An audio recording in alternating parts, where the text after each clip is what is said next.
Welcome to my class students. We are doing chapter 19 और यहाँ हम critical analysis and question answer करेंगे।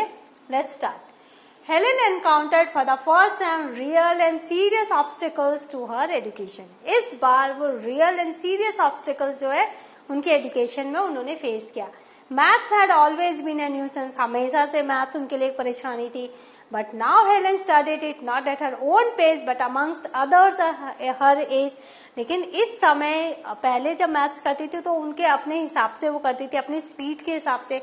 लेकिन अभी कंपटीशन किनके साथ है? हियरिंग एंड सीइंग बच्चों के साथ, जो कि नॉर्मल बच्चे हैं, तो उनको अपनी स्पीड बढ़ानी पड़ रही थी। And to keep up with her fellow classmate despite her dislike of the subject, और उनको अपने जो फेलो क्लासमेट्स है उनके साथ एक होना था स्टडी में। जो भी टीचर्स क्लास में समझाती थी उनको वो समझना था। और पहली बात थी कि वो डिसलाइक करती थी इस सब्जेक्ट को। And the unique challenges he faced, और उसके बाद जो यूनिक चैलेंज थी उनकी वो देख नहीं पाती थी, सुन नहीं पाती थी इन बैटरिंग हर मैथ स्किल। तो इस तरह से अपने मैथ स्किल को वो पॉलिश करने में बहुत ही स्लो हो रही थी। तो उनकी जो चैलेंजेस थी वो देख नहीं पाती थी, सुन नहीं पाती थी, तो इसके लिए भी उन्होंने मैथ स्किल को पॉलिश करने में उन्होंने डिफिकल्टीज फेस की। She often found herself getting discouraged or doubting herself. तो हर समय वो अपने आप को डिस्करेज पाती थी, उत्साहित नहीं हो पाती थी, हतोत्साहित होती थी और अपने आप को ही डाउट करती थी, पता नहीं मैं कर पाऊंगी कि नहीं। As Helen slowly acquired the tools she needed and settled into the routine and rhythm of her studies alongside Miss Sullivan, she found a renewed sense of joy. तो जैसे ही उनको सारे वो टूल्स मिले जो कि उनको चाहिए थे, अपार्टस जो चाहिए थे, इंस्ट्रूमेंट जो चाहिए थे उनको लर्निंग के लिए, और जैसे ही वो अपने रूटीन में सेटल्ड हो गई, उनको एक ब्रेल राइटर भी मिल गए, तो उनका जो रिदम था स्टडी के साथ, जो पढ़ाई के साथ उनका जो रिदम था वो ठीक होने लग गया। और मिस सलीवन हमेशा उनके साथ रहती थी और इस तरह से एक रिन्यूड सेंस ऑफ डिटर्मिनेशन आ गया। उनकी जो एक दृढ़ एक निश्चय था उसमें एक ऐसा लगा कि वो फिर से उसमें जान आ गई। And resolve to preserve in the persevere in the face of difficulty, और उसने फिर से उनको क्या बोला कि नहीं, तुम सारी डिफिकल्टीज को झेल लोगी और तुम इससे आगे जा पाओगी। तो वो जो नया जोश उनमें फिर से आ गया। Despite Helen resolved to work hard and keep up despite obstacles, many of those around her still doubted her. लेकिन हालांकि हेलेन में फिर से हार्ड वर्क करने की वो क्षमता आ गई थी और सारे ऑब्स्टिकल्स वो पार कर रही थी, फिर भी उनके आसपास जो लोग थे उनको ये डाउट था कि वो सफल हो पाएंगी। And attempted to discourage her from working as hard, और बार बार उसको डिस्करेज कर रहे थे कि तुम इतनी मेहनत नहीं कर पाओगी। As she needed to work in order to succeed, और वो जो मेहनत वो करना चाह रही थी उस मेहनत को करने से वो रोक रहे थे। Helen's mother in protest remove both Helen and Mildred from the school environment. तो जब मिस सलीवन और मिस्टर गिलमैन के बीच में ओपिनियन में जब डिफरेंसेस आ गए तो उनकी मदर ने, हेलेन की मदर ने अपने दोनों बच्चियों को स्कूल से निकाल दिया। Not wanting her children to be underestimated, क्योंकि वो नहीं चाहती थी कि हेलेन और मिल्ड्रेड को अंडर एस्टिमेट किया जाए, कमतर समझा जाए। Helen found herself relieved to be away from the intellectual and emotional confine. और हेलेन जब वहां से निकली तो उसने अपने आप को काफी रिलीफ पाया, काफी रिलीव्ड पाया, काफी उसने संतोष की सांस ली कि वो जो इंटेलेक्चुअल और इमोशनल जो कन्फाइंस था, वहां पर जो इतनी ज्यादा रेस लगी हुई थी सब कुछ सीखने की, उनसे उनको छुटकारा मिल गया। और जो ट्रेडिशनल एजुकेशन का जो वहां पर एक प्रोग्राम चलता था, हर टीचर्स बोर्ड में लिख रही हैं, उनको नोट्स लिखो और उनको याद करके एग्जाम में दो, इन सब से उनको छुटकारा मिल गया। But remain determined to continue her education by working with her tutor. लेकिन जब वो वहां से निकल गई फिर भी उन्होंने अपने एजुकेशन को जारी रखा। जो प्रिपरेशन वो करना चाह रही थी रेडक्लिफ यूनिवर्सिटी के लिए, और उनके जो प्राइवेट ट्यूटर थे वो उनकी मदद कर रहे थे। Helen writes all the obstacles which she found herself facing as she took her final exam. फिर हेलेन ने लिखा वो सारे ऑब्स्टिकल्स जो उन्होंने फेस किए जब वो फाइनल एग्जाम देने गई थी। And then recounts how she toppled each one of them, और फिर उन्होंने लिखा कैसे हर एक डिफिकल्टीज को उन्होंने पार किया। And ultimately accomplish one of a most important goal. और अंत में उन्होंने जो उनके जीवन का मोस्ट इम्पॉर्टेंट गोल था, लक्ष्य था, उसको उन्होंने पाया। We find in this chapter Helen's extreme perseverance। Helen में जो लगातार चलते रहने का जो सामर्थ्य था वो हम इस चैप्टर में देखते हैं। And know how her non-traditional education, despite her desire to get away from it, ultimately aided her in achieving her dreams। और उसका जो नॉन ट्रेडिशनल जो एजुकेशन का जो उनका एक फॉर्म था, वो ट्रेडिशनल वे में नहीं पढ़ पाती थी, वो उनकी एक स्पेशल नीड्स होती थी। तो वो जो था, वो जो डिजायर जो थी, इससे आगे बढ़कर हमें और आगे जाना है और अपने लक्ष्य को पाना है। तो ये जो नॉन ट्रेडिशनल एजुकेशन था, उसने उसको अल्टीमेटली उनको उनके ड्रीम को अचीव करने में उसकी मदद की। Desire to get away from it ultimately aided her in achieving her dream. तो उनका जो लक्ष्य था, उनका जो सपना था, उसको पाने में उसने मदद की। अब क्वेश्चन आंसर देख लेते हैं।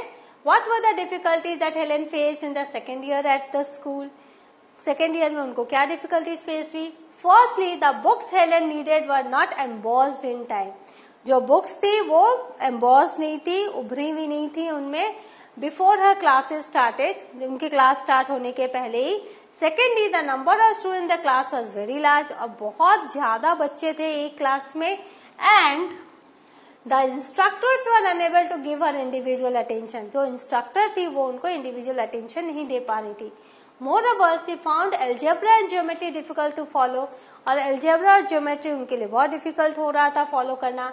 And problems in physics difficult to solve, और जो physics के problems है वो भी बहुत difficult हो रहे थे solve करने के लिए।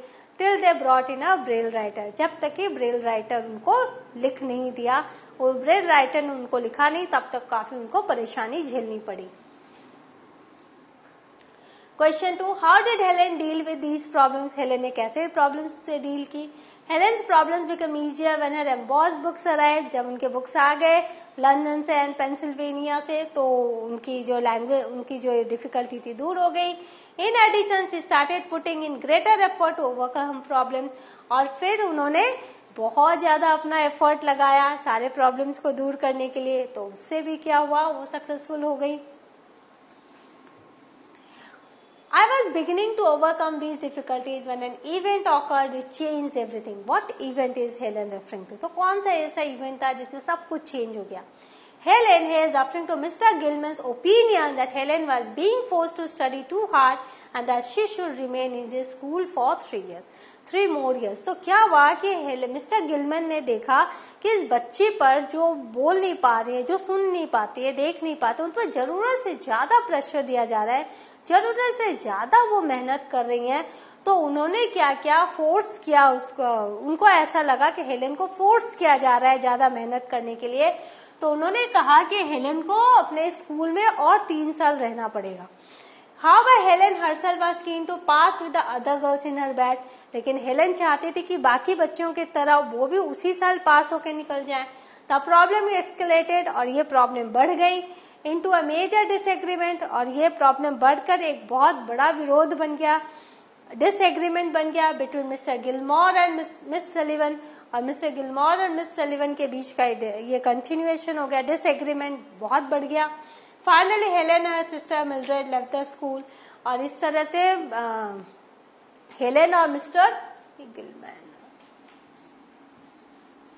दिस इज गिलमैन, और फाइनली हेलेन और मिल्ड्रेड को स्कूल से निकाल दिया गया and started tuition under private tutor mister Keith from Cambridge, और प्राइवेट ट्यूटर उनके लिए रखा गया जो मिस्टर कीथ थे कैम्ब्रिज के ही। How did Helen learn algebra and geometry? Mister Keith taught Helen algebra and geometry twice a week, सप्ताह में 2 दिन आके उनको पढ़ाते थे, along with Greek and Latin. He was very patient and took a lot of pains to teach her. वो बहुत ज्यादा पेशेंट था, उनमें धैर्य था, और वो काफी मेहनत से पढ़ाया करते थे। He repeated his lessons till Helen was able to understand the concept. और वो तब तक अपने लेसन्स को रिपीट करते थे जब तक हेलेन उसको समझ ना पाए। Why were Helen and Mr. Keith distressed before the algebra exam? तो हेलेन और मिस्टर कीथ को क्यों परेशानी हुई अलजेब्रा एग्जाम के पहले? Helen use Braille to write her exam, obviously क्योंकि वो देख नहीं पाती थी। But there were different version of Braille, लेकिन ब्रेल के भी डिफरेंट डिफरेंट वर्जन थे.